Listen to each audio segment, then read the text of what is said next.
அனைவருக்கும் வணக்கம். தருமபுரி மாவட்டம் சித்தேரி அப்படிங்கிற மலை கிராம பகுதியில் உள்ள ஒரு கிராமத்தை அரசு அதிகாரிகளால் சூறையாடப்பட்டு அங்கே இருக்கிற கிராமமே முழுவதுமாக அழிக்கப்பட்டு அங்கே இருக்கிற 18 பெண்கள் பாலியல் வன்கொடுமைக்கு ஆளாக்கப்பட்டு இப்படி ஒரு சம்பவம் நடந்து இந்த சம்பவத்துக்கான தீர்வு 30 வருஷ போராட்டத்துக்கு அப்புறம்தான் கிடைச்சிருக்கு. கிடந்த நிலத்தை கொத்தி சோம்பார் ஐயர் நடத்தி கம்மங்கரைய ஒஷ்டி கட்டி கரும்பு கொள்ளைய வாய்க்காலிட்டு செம்பா பயிரை பறிச்சு நட்டு தகுந்த மாதிரியே தண்ணி கட்டி காடு வெளியிட்டு பெண்ணே நம்ம காலம் இருக்குது. பின்ன காடு விளைஞ்சா மச்சான் நம்ம காடு கையும் தான் மிச்சம் மிச்சம். 1992 சித்தேரி மலை அடிவாரத்தில் உள்ள ஒரு கிராமம் தான் வாச்சாத்தி.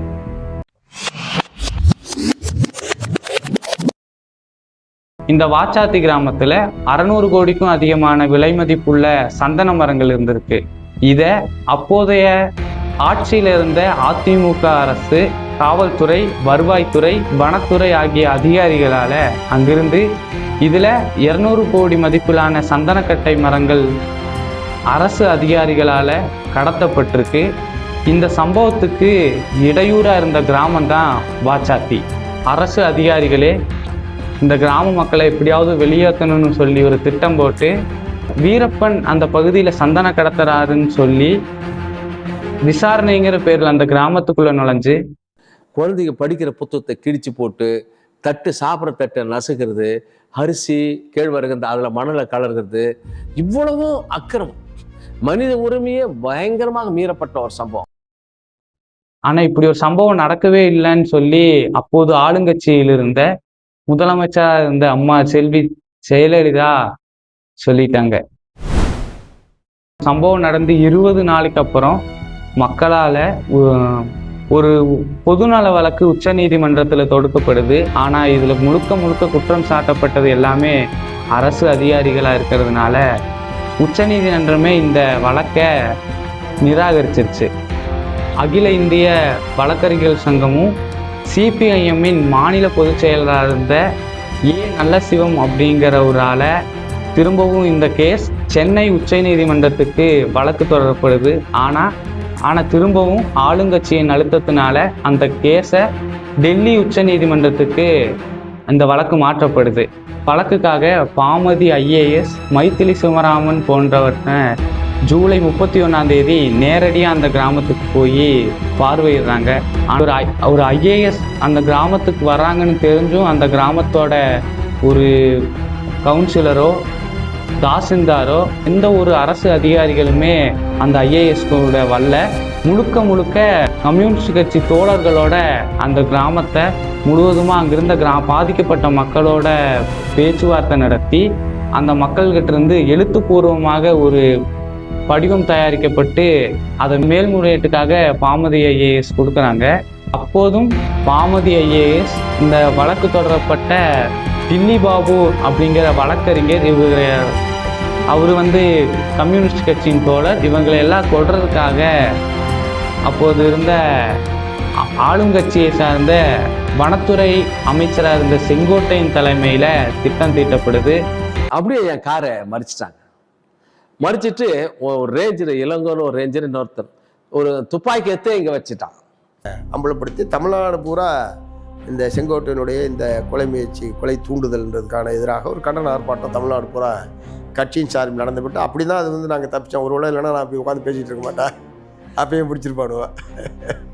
அதில் BSNL ஊழியர்களுடைய அந்த உதவி பெரிய உதவி. இப்படி ஒரு சம்பவத்தை மறைக்கணுங்கிறதுக்காக ஒரு IASையே கொள்ற அளவுக்கு அப்போ இருந்த ஆளுங்கட்சி அந்த நிலைக்கும் போயிருக்காங்க.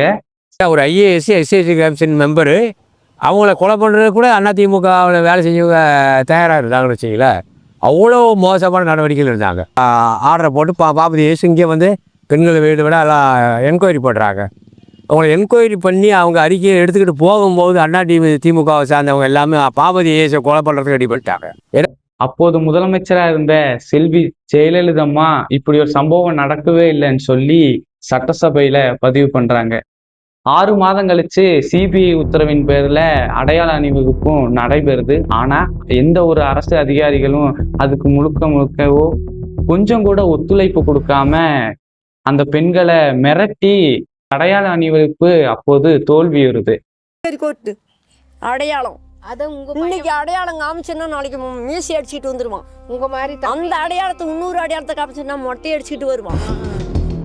திரும்பவும் விசாரணைக்கு போய் மறுபடியும் ஒரு அடையாள அணிவகுப்பு நடத்தணும்னு சொல்லி அப்போவே கஷ்டமா இருந்தது. ஒருத்தருக்கு 50 பேருன்னு 1500க்கும் மேற்பட்ட அரசு அதிகாரிகள் நிப்பாட்டப்பட்டு அடையாள அணிவகுப்பு அது ரொம்ப த்ரில்லிங்கான அது மட்டுமே தனியாக திரைப்படம் எடுக்கிற அளவுக்கான த்ரில்லிங்கான விஷயம். ஏன்னா இப்போ பாலியல் குற்றச்சாட்டுன்ற போது இயல்பாக அடையாள அணிவகுப்பு என்பது நடத்தணும். பொதுவாக அட்லெஸ்ட் ஐடென்டிஃபிகேஷன் பரேடில் ஒருத்தருக்கு 6 பேர் இருப்பாங்க. அப்படியே மிக்ஸ் பண்ணி நிறுத்தி வைப்பாங்க, யாருன்னு கண்டுபிடிக்கணும் அவங்க. ஸோ இதில் கிட்டத்தட்ட 300 பேர் இந்த டீம். ஸோ 300னாக்கா 300 × 5ன்னே வச்சுக்கோங்க, 1500 பேர். 1500 பேரில் இந்த ஆளுங்களை கண்டறிக்கணும். ஸோ அதுக்கு பல நாட்கள் ஆகும். முன்னாடி போலீஸ், பின்னாடி ஜட்ஜு, நடுவுல அந்த பாதிக்கப்பட்ட பெண்களை வரிசையா நிப்பாட்டி அடையாளம் காணப்பட்டு அப்போ 269 அதிகாரிகள் மேல குற்றப்பத்திரிகை தாக்கல் செய்யறாங்க. இந்த வழக்கு விசாரணையில இருந்த காலத்துல 96ல திமுக ஆட்சி மாற்றம் ஏற்படுது. இந்த 269 பேர் குற்றவாளிகள்னு குற்றப்பத்திரிகை தாக்கல் செய்யப்பட்ட போதும் அப்போது முதலமைச்சரான கருணாநிதி அந்த 269 பேரோட அரசு அதிகாரிகளோட அந்த குற்றவாளிகளோட குடும்பங்கள் பல்வேறு இடத்துல போராட்டம் நடத்துறாங்கன்னு சொல்லி அடுத்த நாளே அந்த 269 பேர்த்தையும் விடுவிக்கிறாரு. ஆனால் இந்த வழக்கில் முதலமைச்சர் கருணாநிதி அவர்கள் தலையிட்டு அனைவரும் மறுநாள் காலையிலேயே சிபிஐ ரிமாண்ட் செய்யப்பட்ட குற்றவாளிகளை விடுதலை பண்ணிட்டாங்க. அது திமுக செஞ்ச ஒரு மிகப்பெரிய தவறு. 269 பேரும் குற்றவாளிகள்னு உறுதி செய்யப்படுது. இதுல பாலியல் குற்றத்தில் ஈடுபட்ட 19 காவல்துறை அதிகாரிகளுக்கு 10 ஆண்டுகள் கடுங்காவல் தண்டனை போடப்படுது. ஆனா திரும்பவும் இந்த வழக்கை எதிர்த்து உச்ச நீதிமன்றத்துல மேல்முறையீடு செய்யறாங்க. அப்போது அந்த வழக்கை விசாரிச்ச வேல்முருகன் அப்படிங்கிற நீதிபதி 2023 செப்டம்பர் 29 நேர்ல சென்று வழக்கை விசாரிச்சு இந்த வழக்கை தள்ளுபடி பண்றாரு. இந்த 30 வருஷ போராட்டத்துக்கு அப்புறம் தான் இந்த வாச்சாத்தி கிராம மக்களுக்கு ஒரு நீதி கிடைக்குது. இதுல இந்த பாதிக்கப்பட்ட 18 பெண்களுக்கு 10 லட்சம் ரூபாய் இழப்பீடும், அந்த குடும்பத்தாருல ஒருத்தருக்கு அரசு வேலையும் தரணும்னு சொல்லியும் உத்தரவு பிறப்பிக்கப்படுது. பெரிய பெரிய சமூக விரோதத்தை பண்ற காரியத்தை அரசாங்கமே செஞ்சதில்ல. ஜெயலலிதாவுடைய ஒட்டுமொத்தமான அமைச்சர் அன்னைக்கு இருந்த செங்கோட்டை உட்பட அது நடக்கலன்னு சொன்னார். வாச்சாத்தி மலை மேல இருந்து இவரால் போக முடியாது, எங்க நல்ல சிவன் தோழரால் போக முடியாது, 7 வயதானவர் அப்படிலாம் சட்டமன்றத்தில் உண்மைக்கு மாறா ஒரு பொய்யை சொன்ன ஒரு செங்கோட்டை. இப்ப என்ன கேட்டாக்கா அவர் உட்பட சேர்த்து இந்த வழக்குல எல்லாம் கொண்டு வர வேண்டிய அவசியம் கூட இருக்குதுன்னு வச்சுங்களேன். 30 ஆண்டு கால இடைவெளியில அந்த வழக்கு சம்பந்தமாகவும் அந்த பொதுமக்கள் அதுக்கப்புறம் அவங்க வாழ்க்கையை தொடங்கிறதுக்கும் ஒரு நிதியுதவி பொதுமக்களுடைய நிதி திரட்டி இந்த வழக்கை நடத்தி பொதுமக்களை போராடி கடைசி வரைக்கும் உறுதுணையா நின்னதுனாலதான் அந்த பாதிக்கப்பட்ட பெண்களுக்கும் அந்த கிராமத்துக்கும் ஒரு நீதி கிடைச்சது.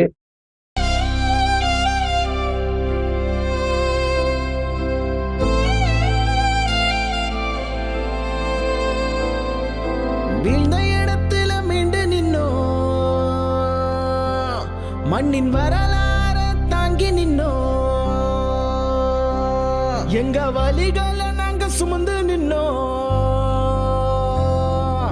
அதிகாரத்தை முறை எதிர்த்து நின்னோ, கனவாயிருந்த பாதை இப்போ வெற்றி வழியாய் மாறுதே, சின்ன சின்ன தீப்பொறி எரிமலையாய் மாறுமே, எங்க மண்ணுல வீசும் காத்தையெல்லாம் எங்க வரலாறு சொல்லுமையா, அந்த மரமும் கோவில் சாமியும் வழிகளின் சாட்சியா. அதிகாரத்தான் கையில் இருக்கிறதுனால எதுனாலும் செய்யலாம் அப்படின்றதுக்கு ஒரு சவுக்கடி அடிச்சிருக்கிற ஒரு தீர்ப்பு.